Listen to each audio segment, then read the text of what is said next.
Olá, seja bem-vindo, seja bem-vinda ao nosso canal Direitos Sem Formalidades. Gostaria de falar hoje um pouco com você sobre proteção jurídica da biodiversidade, direito de patente e conhecimento adicional, fatos e contradições. Esse é o tema de um projeto de pesquisa que foi financiado pelo CNPq, Conselho Nacional de Desenvolvimento Científico e Tecnológico, qual já agradecemos desde já por todo o suporte e apoio financeiro. Meu nome é Marcos e eu sou professor da Universidade Federal de Juiz de Fora. O primeiro passo para entender como é que funcionam todas essas relações, se de fato há contradições entre de patente, conhecimento tradicional, proteção da biodiversidade e conhecimento tradicional. A primeira publicação que a gente faz, ela acontece em 2016, na Revista de Estudos Empíricos em Direito.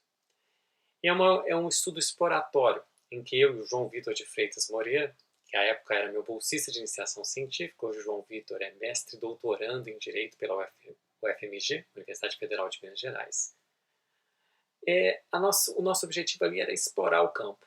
Era, uma vez que a gente já tinha estado em Manaus, no Museu da Amazônia, a gente tinha tido um contato com determinadas plantas da região, a gente queria investigar o sistema jurídico de patentes.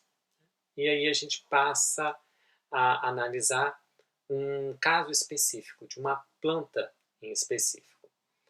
E por isso o título do nosso artigo é Direito à Patente e a Invisibilidade do Conhecimento Tradicional, o caso da baunilha SP.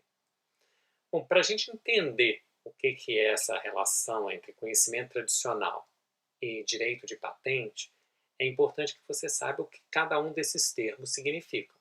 Direito de patente, eu já expliquei em outros vídeos, vou rapidamente retomar aqui, seria para que você tenha direito a uma patente, você precisa registrar a sua invenção, a sua criação, o seu produto no Instituto Nacional de Propriedade Industrial. Ele tem que ter 3 requisitos essenciais, conforme dispõe a Lei 9279 de 96, que é a lei brasileira sobre patentes. Novidade, atividade inventiva e aplicação industrial. O que é um produto novo, uma criação nova, uma invenção nova? É aquela que não está contida no estado da técnica. É aquela que está fora do que a ciência já conhece. Inventividade, ou passo inventivo, ou atividade inventiva, ou seja, é o acréscimo, é o ganho que você promove com a sua invenção para a ciência, para aquilo que já está conhecido na ciência. E, por fim, a aplicação industrial é um incremento que você propõe para uma finalidade na indústria. Bom, diante dessa situação, a gente precisa entender, bom, o conhecimento tradicional, ele é patenteável? Essa era uma questão que a gente se levantava. E quem é que patenteia esse conhecimento tradicional? O conhecimento tradicional é o conhecimento das comunidades indígenas, quilombolas, ribeirinhas, pequenos agricultores.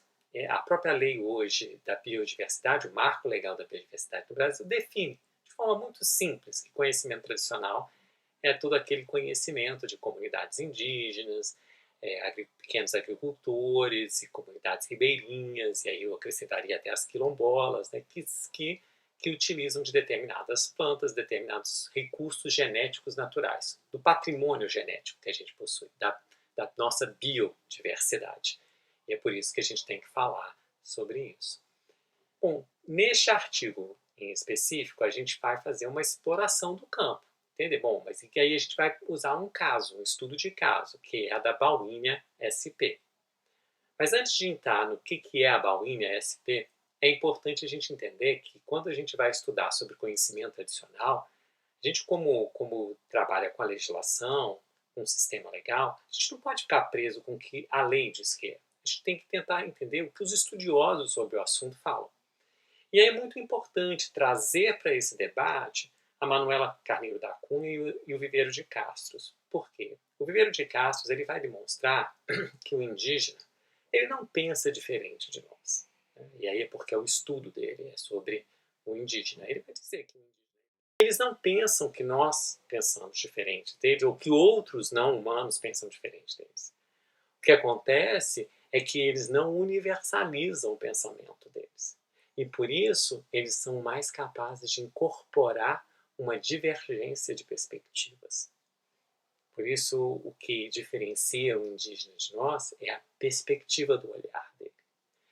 Quando a gente desconsidera essa perspectiva do olhar dele, isso é preocupante.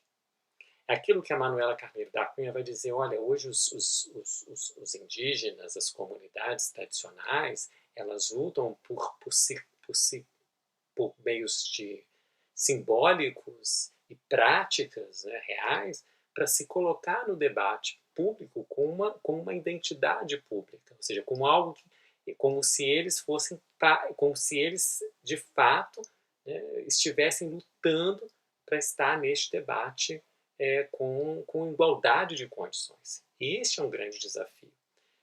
E a gente vai perceber que o sistema jurídico de patentes ele é sim uma peça incômoda nessa relação, na medida em que o sistema, como ele está concebido, ele serve muito mais à ciência tradicional, a ciência convencional, para distinguir do conhecimento tradicional, do que efetivamente ao conhecimento tradicional.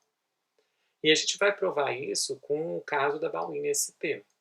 A gente pegou essa planta, né, que é também conhecida, o Bauhinia forficata, a espécie específica é Bauhinia forficata, ou conhecida como pata de vaca. E a Bauhinia, e aí a gente, ao buscar nos bancos de dados de propriedade intelectual, se havia algumas invenções ou pedidos de registro de patente. Olha que interessante, não é? A gente, ao procurar isso na Organização Mundial de Propriedade, atualmente, a Organização Mundial de Propriedade Intelectual, ela possui um sistema internacional para que você possa iniciar o seu pedido de patente. Com isso, a gente tem acesso e a gente consegue detectar quem são de fato aquelas pessoas que estão depositando ou pedindo patentes no mundo. Quando a gente descobre esses dados públicos da OMP, da Organização Mundial de Propriedade Intelectual, a gente começa a procurar por essas expressões, Bauhinia forficata, e ao fazer antes, para a gente verificar se esse tipo de palavra-chave seria importante na nossa pesquisa, a gente vai verificar estudos de etnobotânica, para verificar, bom, quem são esses...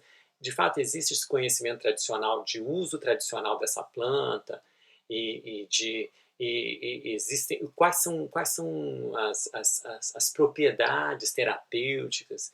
E nessa revisão de literatura, porque obviamente não é nossa área, a gente precisa reconhecer o valor de outros pesquisadores, então a gente vai verificar que eles dizem que a pata de vaca ou a Bauhinia, e aí a gente pode utilizar não mais só a Bauhinia forficata, mas Bauhinia sp, porque a gente nesses estudos de etnobotânica a gente encontrou dizendo que há muitas similaridades entre as espécies, então que seria então como a gente não precisava de algo muito específico sobre a planta, a gente vai direto para o gênero, então a gente procura pelo gênero. E ao buscar pelo gênero, a gente vai levar em conta o que é o uso tradicional dessa planta. Qual é o uso tradicional?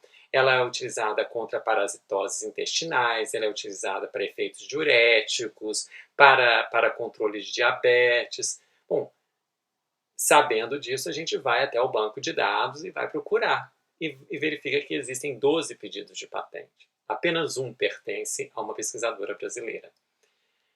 É óbvio que naquele momento, a nossa surpresa, o nosso espanto vai corroborar que valia a pena continuar esses estudos, que valia a pena buscar por novos pedidos de patente e até e verificar se essas patentes foram concedidas e quando foram concedidas, para que a gente verificasse que de fato poderia estar havendo esse processo de apropriação do conhecimento tradicional.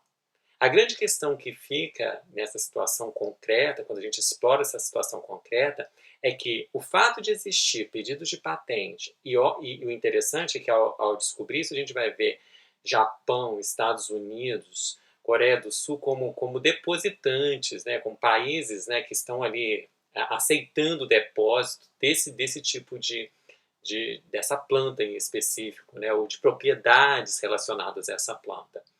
E aí a gente percebe claramente, né, que pode haver aí um processo, primeiro, de transferência de conhecimento da biodiversidade, de conhecimento de patrimônio genético de países como o Brasil para países do norte, de países em desenvolvimento para países já desenvolvidos. O segundo elemento é o elemento da invisibilidade do conhecimento adicional. Esse sistema legal de patentes parece indicar que há um começo, uma propensão à apropriação do conhecimento tradicional. E é óbvio que é muito fácil a gente concluir no sentido de existir mesmo essa tendência a invisibilizar o conhecimento tradicional, na medida em que o direito ele incorpora na sua legislação, quando ele fala em novidade, aquilo que não existe no estado da técnica, ele vai incorporar nessa universalidade proposta muito mais a ideia de uma ciência convencional, porque é uma ciência dominada pelos conceitos químicos, farmacêuticos, sintetizados, e não por uma ciência que trabalha com elementos físico-químicos da natureza. Ou seja, há aí, de fato, né, uma tendência cada vez maior do sistema jurídico de patentes perpetuar o processo de colonização. E é sobre isso que a gente precisa pensar. E aí você já pensou o quanto muitas vezes o direito, como forma de universalização de conceitos, de ideias, ele acaba gerando um processo, internalizando em nós um processo mesmo de preconceito, de menosprezo pelos conhecimentos tradicionais? A lei precisa reconhecer o indígena, o conhecimento do indígena como um conhecimento, como uma perspectiva da ciência. Espero que você tenha gostado e até a próxima.